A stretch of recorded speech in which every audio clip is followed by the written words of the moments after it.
All right, welcome back. And Fatima Wanjiko, community activist, joins me this morning. And not just an activist, yes, someone who has a great story in regards to what we'll be discussing this particular morning in line with matters polygamy. I would have expected a larger, sort of setup or maybe a group, sort of another number or maybe more of a number in regards to addressing this. But then she's equally well endowed in matters, of course, family, in matters, sort of polygamy for that matter. I want to assume she is Muslim, yes, and that one is allowed.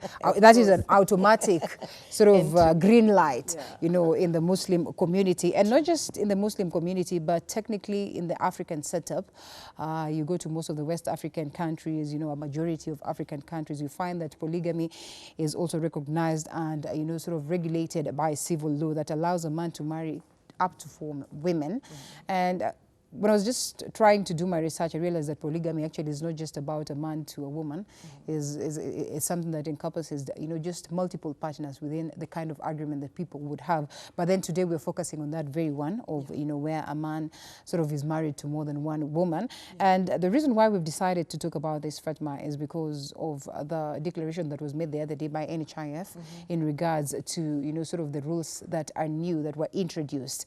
And at some point in time, we picked one that was talking about the fact that a man is only allowed to register one wife. And the very same setup is confusing or contradicting to what was signed into law in 2014. That is when the 2014 polygamy legalization came on board in March 2014, where Kenya's parliament passed a bill allowing men to marry multiple wives.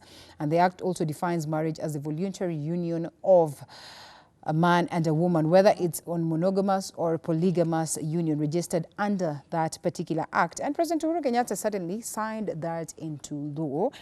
But then when you see sort of sectors that are in a way connected to the government, are dependent on what the government decides so that they're able to proceed and implement the policies that they set up, taking such angles or taking such direction, then we would be asking ourselves, do we sort of have some level of double speak? We agree that yes, the president has in a way said that let's halt this for a moment first and consult and just get to know whether it's the right move to take. Most of the legislatures equally were not in agreement with that declaration, and they sort of said when it hits that level of parliament, then or the committees would sort of dispute that. But as it is, it's probably bound to come back on board, and maybe the reason why the NHIF decided to do that, of course, they could be justifying the reasons as to why they're doing that. But yes, technically, before we even get into that aspect, what are some of the advantages and disadvantages of polygamy, one, on a general outlook, and now, sort of for us as a country? Oh, good morning. Good morning. Thank you so much. And thank you for even quoting about the NHIF bill and the assentment of the same. Right. But this issue of polygamy has brought in a lot of anarchy in the family. Okay. Because as you see, from the God's creation, maybe we can ask ourselves, where did this polygamy come from? Because before we talk about NHIF, there's always something where it started from. And you'll agree with me. You've mentioned legislators, you've mentioned about system. And if anything, the system is not put in place, it will always come back and bring a lot of anarchy. Number one, if you look at polygamy, so many people ask, why is it there are so many polygamy? Is the issue of polygamy repeating itself? It's not that it is on the rise right now. Polygamy was there from even the before, onset, yes. The way you've mentioned it, from the man's creation, from the onset of mankind. And if you can check from both ways, you check from the culture, you check from the religious aspect, even in Christianism, it's there in the Bible. So many verses quote, even Moses, Abraham, all of them had so many wives. So before we talk about NHIF, the issue is to first and foremost to allow that polygamy is there, and polygamy shall always be there. Right. So once we understand that, then it will give us way on how to handle on the same issue, on the same matter. All right. So if we first and foremost agree, because it has a lot of debate, a lot of debate, so many anarchy we're seeing right now even the setup of a family, the setup of a society. It's becoming because of not accepting and allowing this in our society. And yet, it was there from the onset of human mankind.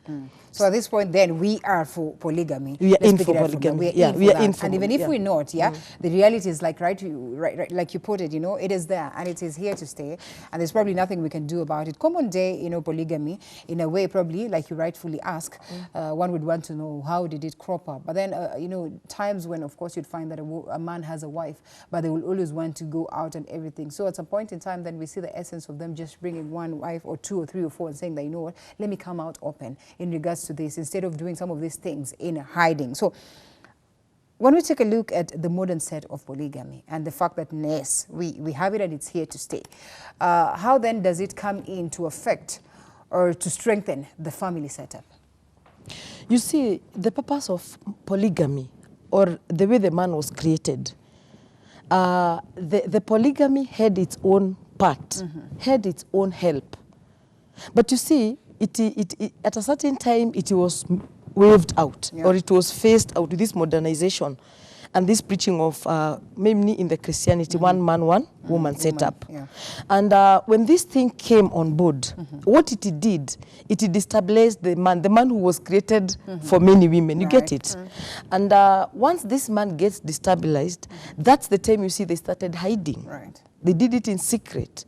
And you can attest to it that even right now, every man who passes on with one woman, every woman, before crying over the death, you ask yourself, there's always that looking out, who's coming? Who's coming now?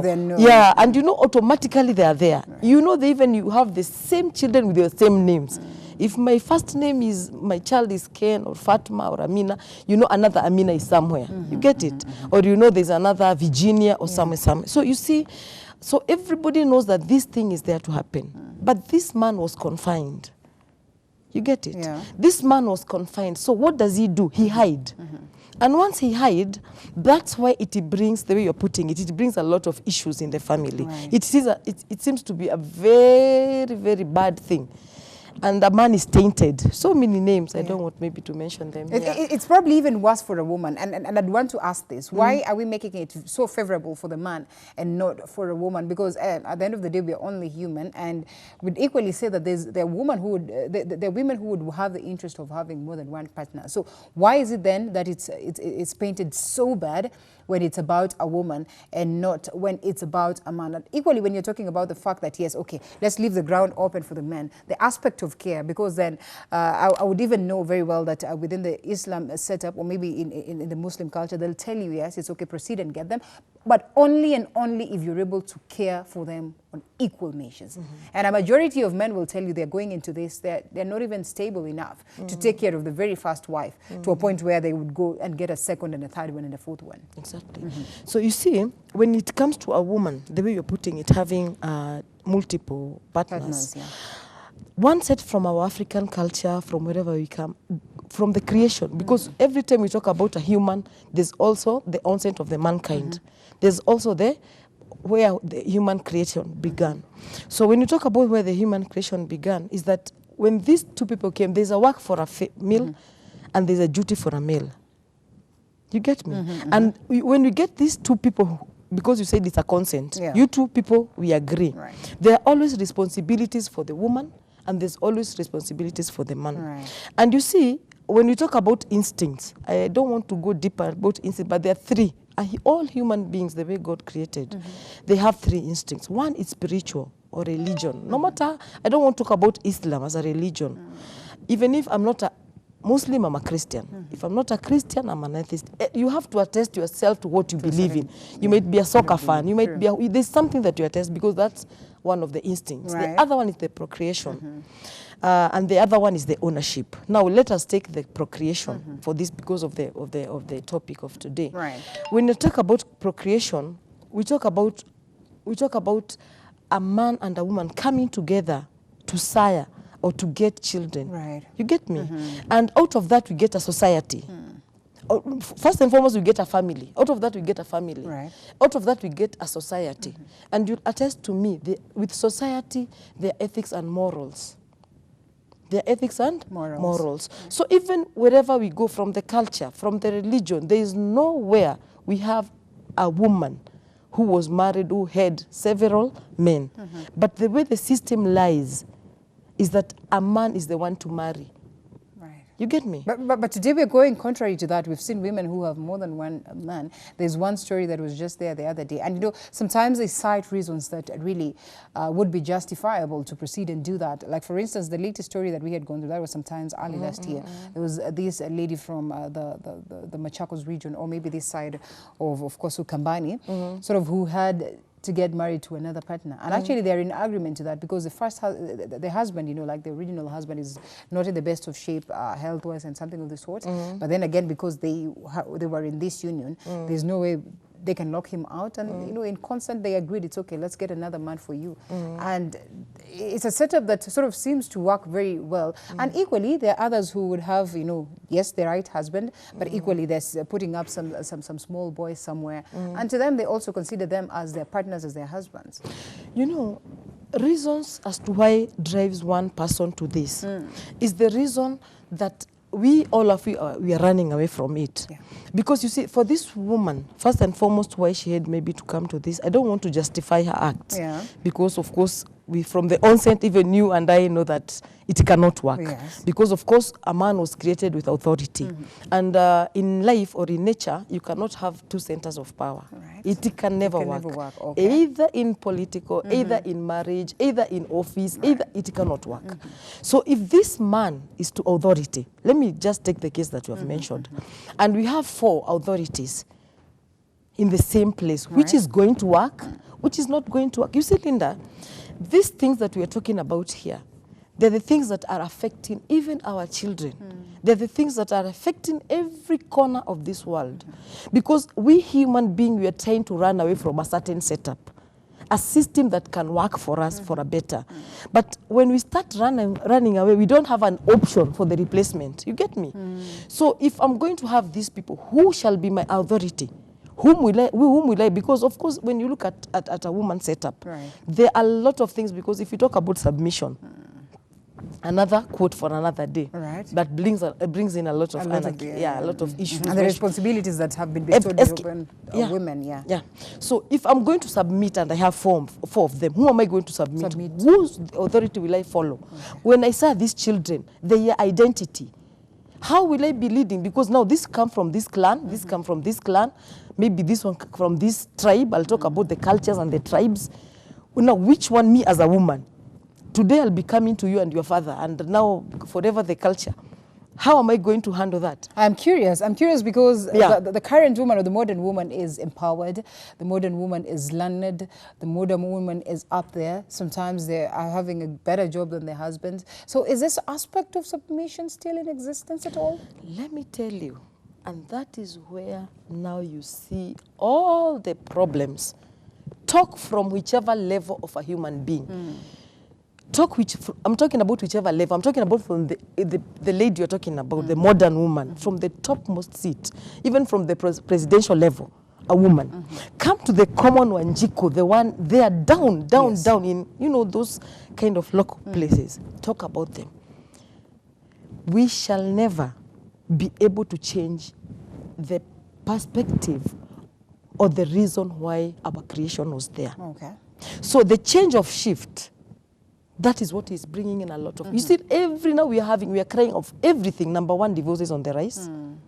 Isn't it? Right, it is. Death. I think every time on the news, the first thing, somebody has been hacked, somebody in a septic tank, so many problems. You know, the reason is because we are shifting. The woman who was created by God, the woman who was even in the culture, because, you know, sometimes when you talk, and some people will tell you, no, this woman, even if there was no religion from the time, but there was that woman in the culture before even the religion came to us. Don't you think the setup is a little bit unfair for women? Let me just ask this, because when I don't know what the Quran say, but at least I know biblically, and yes, we're not here to discuss this, what religion says or anything, but then again, this is some of the things that guide us. This is some of the things that have informed the laws that we have on our very own respective land.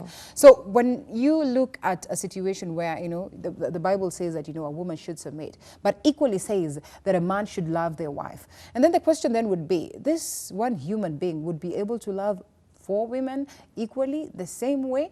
And in the event that he does not do that, then this woman sort of feels like they're not getting love in return. So how do you submit to a person who does not love you? How do you submit to a person who does not award you that security, that expectation that you have every other time that you are with your man?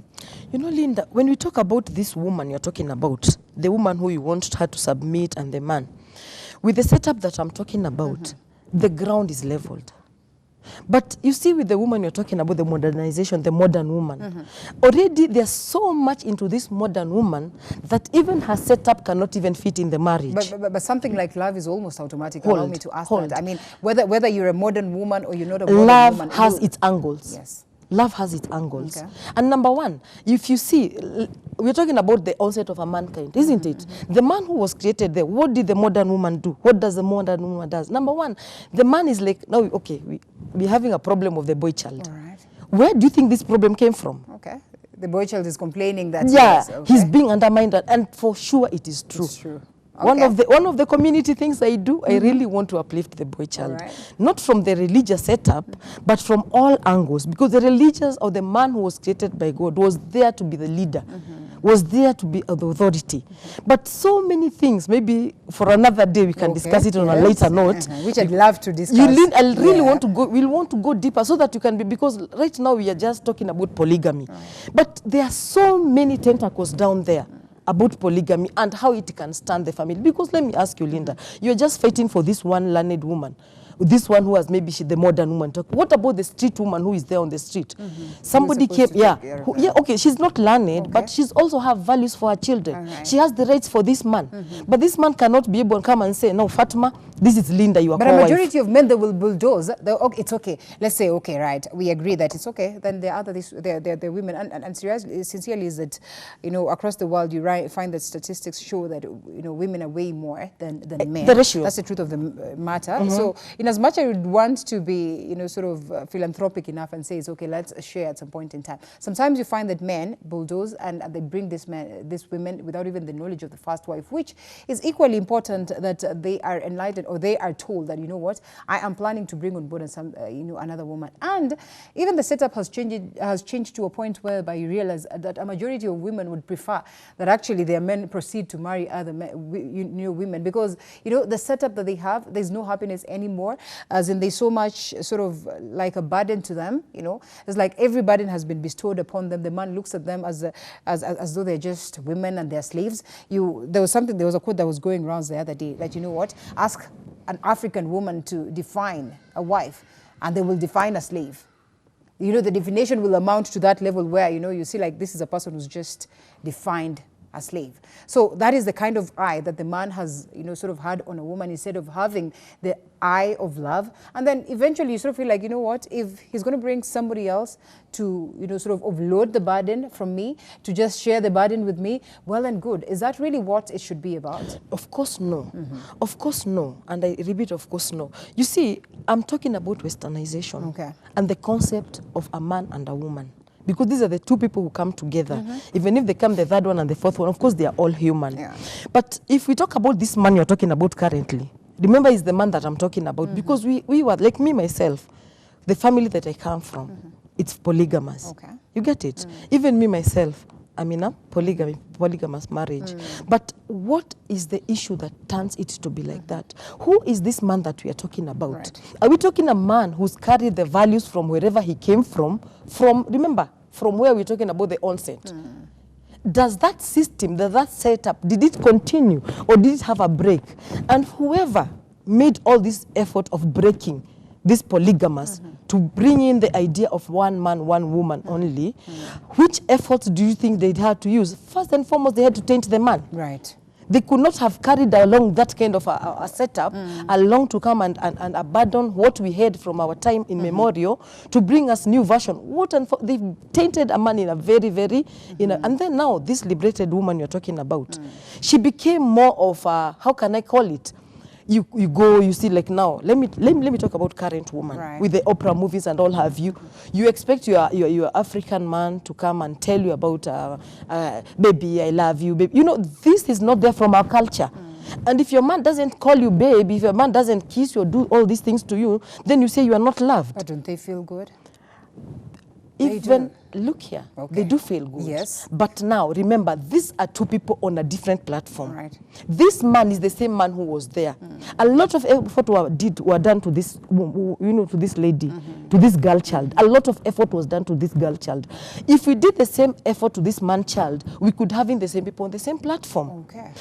Let me ask you, Linda, let me just take this question to you. You really talk about men and women. Do you know we are having even men who are living in very disappointing, very, I don't know how I can call them. I'm even feeling. Marriages. Okay, We yes. just talk about women. There's so many women, even they don't even add up. You see, I'm a community activist. Right. I'm called, and every time you have to go and sit down. Now you start training people value. You start training a woman that this thing, it's automatic. Okay. So then the question would be, who is supposed to ensure that there's that peaceful, sort of coexistence first within, a marriage setup, say polygamy, and then now extended to that level of not monogamy, then extended to that level of polygamy, because then we know very well that we are enemies of ourselves, women for that matter. So if a man is not able to deal with one woman, then what are the likelihoods he would be able to bring these women together on the table and, just bring up a family that is peaceful? There's someone who wishes to contribute to the discussion. I don't know whether they're able to get through to us. Ben Kinodia, if you could hear me, Madam Director, maybe you can try getting it, go hold of him, because he says he's not able to get hold of us.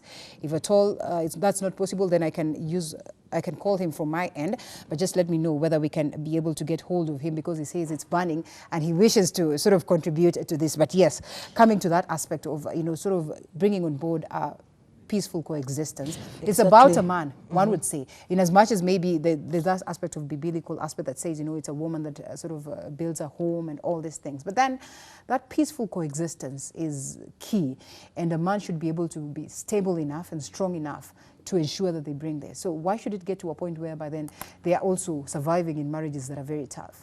Number one, when you talked about, there's a point you mentioned about the ratio.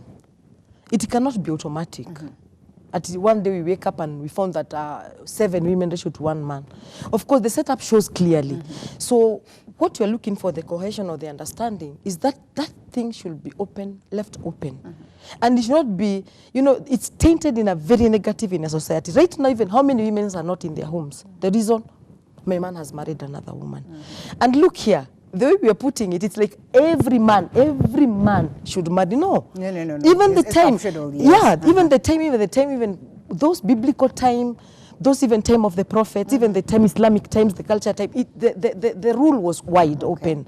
But not all were going into the polygamous marriage. You realize that somebody somewhere just has that kind of a thing. So if this person has it, and it entails a lot of things. First and foremost, people talk about wealth. It's not wealth. Right. The thing that you're asking for, ability to be able to balance the both.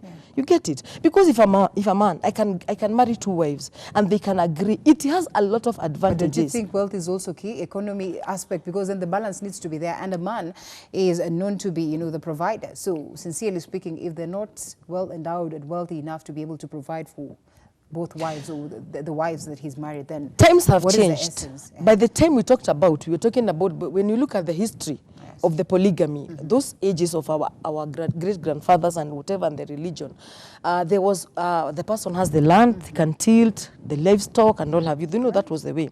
But right now, the same thing were converted in education. The modern woman you're talking about and now. If we celebrate the modern woman in this aspect where they can as well provide for themselves, exactly, then why shouldn't we also celebrate that aspect where the modern woman wants to have 1 man for themselves?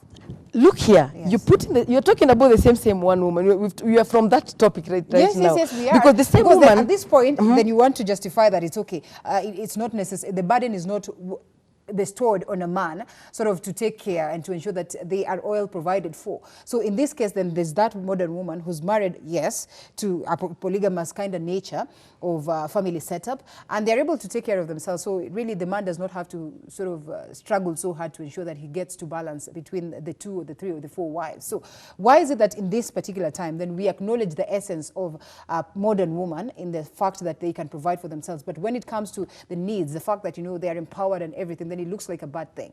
You see, this modern woman we're talking about, and this man we're talking about, Linda. Remember, I said earlier there's a system. It's only that now, again, a system is another big topic that we can discuss for almost half an hour, maybe 1 hour. When this system is there, it's between me and you, not about society. Right. It's between me and you, Linda. If me, I'm your husband. Like now, you see, there's a procedure. There's a way that even in the culture way, even in the religious way, even right now, we're having even people, there's another day I saw in the media, a Christian man with 2 wives, and they agreed and they wedded together. It's not an issue of a punishment. Right. Nobody is getting demoted in this issue. Is that is the nature of your man. From his genes and wherever he came from, this is now the man that you chose, because it is you, who, Linda, who chose that man. And when he comes along with his wherever he came from and his belief. So if he brings this issue on the table, Linda, I want to bring in Fatma. It should not be an issue, because there's always a system that goes through. First and foremost, Linda, you must know why Fatma is coming in. All right. Okay, hold it right there, Fatma. Let's first of all pick this phone call and get to hear what one of the callers has to say. And then I'm coming back to the very same note. And I'm not against polygamy in any way, but I just need to understand, just like any other person would want to understand. So, good morning, Ben. Good morning. How are you? Good morning. Good morning. Can you I'm not hear able me? to hear him. Let's just fix this briefly, so at least we're able. Yes, good morning. Thank you. Thank you. Happy to hear from you people. Now, Yes. I'd like to contribute to this topic. I think there's a place where society goes wrong. Yeah. When the law provides that it is okay or not okay for there to be polygamy, it does not mean that every other person should become polygamous. All right. Or every other person should become monogamous. It is like saying you have a right to smoke in a smoking zone. Okay. So it's for them to choose to go into the smoking zone and smoke from there, All right. or to choose not to smoke. The problem with when people hear that polygamy is going to be legalized or to be made an okay thing in the country, they think that it has become mandatory that every other man must marry a second wife. That is wrong. Polygamy is left there as an option so that those who want to go that direction can go that direction without having to hide girls. You know, you have one in Langata, one in Mokuru, another one in Kibera, Right. so on and so forth. And then the option of monogamy is left for those who feel that they want to live a monogamous life and a monogamous union. Right. So what should happen is that when couples meet from the word go, they need to agree whether they are going into a monogamous union or they are going into a potentially polygamous union. So there's nothing wrong with polygamy if you ask. What should happen is those people who are going into a marriage are the ones to decide whether theirs is going to be monogamous or it's going to be polygamous. Is it very easy And to agree on allowing the that onset? to happen, what will happen is that we shall stop having people who are hiding out there and keeping one girl here and another one there and another one there. Ben, I'm I think asking. those men who want to be polygamous need to have the courage to tell their wives before they even marry them. How possible is that? How this possible to is be- that? Because there are things that lead to that. It's very possible. It is? It's Okay. very No, possible. no. Let's not talk about those things that lead to it. Okay, What's let's just- happening is that this is a choice that people need to make. Okay. And they need to make it openly. We don't want a situation where people are hiding away from one another and hiding this stuff on the other stuff. Right. It needs to be very clear that you have made a choice that you're going into a monogamous union for the rest of your life, or you're going into a polygamous union for the rest of your life. Let your spouse know before you even get married that this is what you plan to do. Okay. This thing of changing track halfway is what causes problems. And for those who are in a monogamous union and they feel it's not working, my advice for them is usually leave that marriage first. Okay. Now start another one, and when you start this other one, make it clear that you intend for it to be polygamous or you intend for it to be monogamous. But this thing of trying to hide behind the bush there and doing this thing this other way is wrong. I think let's not fight the law. Let's not criminalize polygamy. Let's allow it to happen, but let's also educate our both young men and young women. That is a choice you make from inception. It's a choice that you need to be clear, the both of you, so that someone who comes into it comes knowing that this is what I'm going for. And then they can opt to either have it or not have it. So it's not about the modern woman or the modern man or whatever. It's a human choice that you can make from the beginning and you can live with it. All right, interesting view right there. Thank you so much. And I think at some point you brought that yes, when we say about, when we talk about polygamy, it doesn't necessarily mean that, then everyone has to go that direction. No, nobody's holding a gun and saying now polygamy is legal, every man must have 2 wives. No, it's provided for, so that those who feel they want to go that direction can go that direction, and those who feel that they want to go another direction can go another direction. All right. Thank you so much, Ben. Of course, I'm still stuck on that point of whether indeed it's possible for someone to, like sit down and say, okay, Val, I would love to marry more than one. But at least men should know. Linda, what I feel we should do more, and what I feel, and by the way, I was so happy by our president by assenting that bill, is that we should help people understand it deeper and change the concept. Because once you understand something and the advantages, everybody, whenever you hear the word polygamy, all the antennas are up. Wealth, I don't know what, my children, everything. But don't you think there's reason for that? For instance, we were talking about the NHIF and numerous other laws that came on board in regards to the same, that's around, that aspect of polygamy. I mean, it is only fair that we think about wealth, because then we've seen battles today ongoing. The man has died, the husband has died, and women are fighting on ground terribly. When you look at this declaration that it's okay, the government has allowed you to marry more than one wife, but then again, when it comes to the health aspect, because you love all of them, Linda, and you'd want to provide that for them, but now you cannot deal with number 5 and number 6 before you deal with number 1. Okay. First and foremost, can we deal with number 1? And I think that's the reason even the implementation of the NHIF was halted. Okay. Because, of course, like 2 days before, the president has sent it into the bill, isn't it? Then after 2 days, the NHIF come up with 1 wife and 5 members. Of course, I believe this is something that the legislators will need to go back and agree on the same and talk about it. Sometimes in 2014, yeah? Yeah, 2014, but at least it was signed again now. Around, is it 1 week ago? Yes. Yeah, but the president, again, when he was giving his speech in Mombasa, he told the NHIF, first and foremost, stop the implementation. Why? Because they saw there was a gap.